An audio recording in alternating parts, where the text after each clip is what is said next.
Saudara, lalu apa saja yang disiapkan oleh tim hukum Hasto dalam mengajukan kembali pra-peradilan di PN Jakarta Selatan dan bagaimana sebenarnya mekanisme pengajuan kembali pra-peradilan ini? Kita bahas bersama dengan tim hukum PD Perjuangan, Mas Joel Tobing dan juga pakar hukum pidana, Mas Abdul Fikar Hajar yang telah bergabung bersama kami di Kompas Petang. Salam sehat semuanya. Saya ke Mas Joy dulu. Mas Joy, ini diajukan kembali pra-peradilan seperti yang tadi disampaikan oleh rekan Anda, Roni Talapesi. Apa saja nih materi yang sudah disiapkan?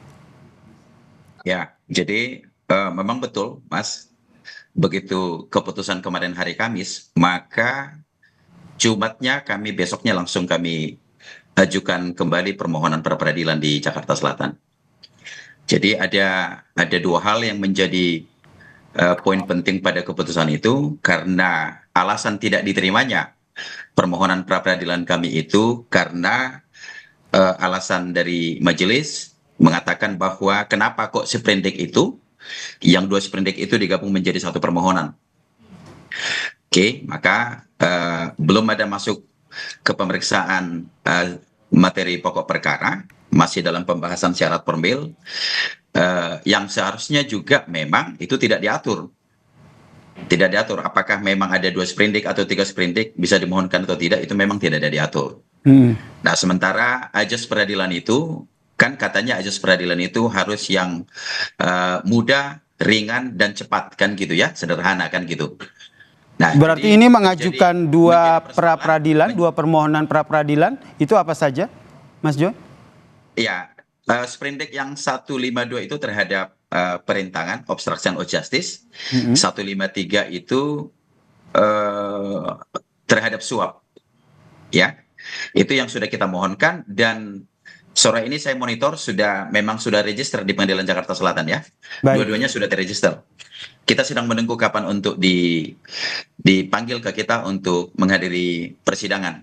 Ada dua permohonan pra-peradilan yang diajukan, yaitu terkait dengan perintangan penyidikan dan juga kasus suap. Saya ke Mas Abdul. Mas Abdul melihatnya seperti apa nih? Kalau kemarin itu gugatan tidak dapat diterima sehingga akhirnya diajukan kembali pra-peradilan oleh tim hukum Hasto Kristianto ini. Iya, yang harus dimengerti dulu adalah bahwa pra-peradilan itu adalah proses peradilan di luar pokok perkaranya. Jadi aspek formil dari sebuah perkara, ya, aspek formil dari sebuah perkara itu ya pemanggilan, penetapan orang sebagai tersangka, ya, kemudian penangkapan, penahanan. Nah, itu kan aspek formil dari suatu perkara pidana. Belum masuk ke persoalan apakah orang ini bersalah atau tidak, si tersangka itu bersalah atau tidak. Nah, karena itu kemudian KUHP atau hukum acara pidana kita menyediakan forum itu, ya, yang kemudian disebut sebagai pra-peradilan. Fungsinya sebenarnya untuk mengontrol juga, ya, mengontrol apakah apa yang dilakukan oleh penegak hukum dalam melaksanakan upaya paksa yang dimilikinya, kewenangan upaya paksa yang dimilikinya itu sudah sah atau tidak. Gitu. Jadi panjang pokok perkaranya ya belum disidangkan, maka pra-peradilan tetap terbuka. Mau dia ajukan sekali, dua kali, atau tiga kali, nggak ada masalah, gitu. Ya, boleh saja, gitu. Sepanjang pokok perkaranya belum disidangkan. Tetapi meskipun sedang diajukan pra-peradilan, bahkan umpamanya sedang dalam pembuktian seru-serunya, gitu ya, tetapi kemudian pokok perkaranya mulai disidangkan, maka dengan sendirinya perkara pra-peradilan itu gugur. Gitu. Jadi gugur dengan sendirinya karena yang yang sudah pasti adalah yang disidangkan pokok perkaranya. Begitu, Mas. Bisa diajukan berkali-kali selama pokok perkaranya ini tidak disidangkan, begitu ya? Belum, ya betul. Tidak disidangkan. Nah, yang membuat akhirnya pokok perkara itu disidangkan itu penentunya apa? Iya, penentunya adalah bahwa sudah cukup alat buktinya. Kemudian penegak hukum, penyidik dalam hal ini, ya, atau kemudian sudah dilimpahkan ke penuntut umum, itu sudah cukup, kemudian sudah dilimpahkan ke pengadilan. Nah, sudah merasa cukup dan sudah dihitung atau sudah dihitung, memang sudah cukup, kemudian diajukan ke pengadilan. Nah, itu ini kriterianya seperti itu. Jadi sepanjang belum disidangkan perkara pokoknya di pengadilan, maka peradilan itu boleh diajukan, ya. Mempersoalkan keabsahan proses itu boleh terus dipersoalkan. Nah, karena itu saya bilang tadi, sepanjang belum disidangkan, pra peradilan itu bisa diajukan sekali, 2 kali, 3 kali, atau berapa kali pun. Berarti dengan kata lain ini kuncinya, kartunya dalam tanda kutipnya ada di KPK ya. Jika KPK sudah selesai melakukan penyidikan, kemudian sudah dilimpahkan dan sudah mulai disidangkan, berarti pra peradilan sudah tidak bisa diajukan, begitu ya? Betul, betul. Oke, saya ke Mas Jo. Mas Jo ini punya, kalau kita lihat dari pernyataannya Mas Abdul ini nampaknya waktunya cukup lama ini, karena proses penyidikan yang dilakukan di KPK ini juga masih berlangsung begitu. Apakah yang disiapkan untuk pra peradilan untuk 2 gugatan ini? Tapi sebelum saya menjawab itu, tadi saya mungkin meluruskan sedikit ya. Jadi sebenarnya apakah kewenangan itu ada di penyidik KPK dalam rangkai penyidikan dan penyelidikan itu? Tentu ya. Tetapi dikatakan bahwa memang berkasnya lengkap, yang disebut dengan P21 tahap 1 tahap 2-nya sudah oke, maka diserahkan ke pengadilan itu. Nah, tentu ini juga kewenangannya ada di hakim. Nah, yang menjadi persoalan, kita belajar dari kasusnya dulu Ketua DPD RI, Pak Irman Gusmawan kalau tidak salah ya, Ketua DPD RI. Itu kita tidak lupa tuh. Hari ini persidangan yang besok akan diputuskan sidang prapitnya, tetapi besoknya itu langsung mereka, penyidik KPK itu langsung memberikan ini, menyerahkan berkasnya ke KPK, sehingga dalam perjalanan itu, dalam sidang prapit itu bisa dianulir.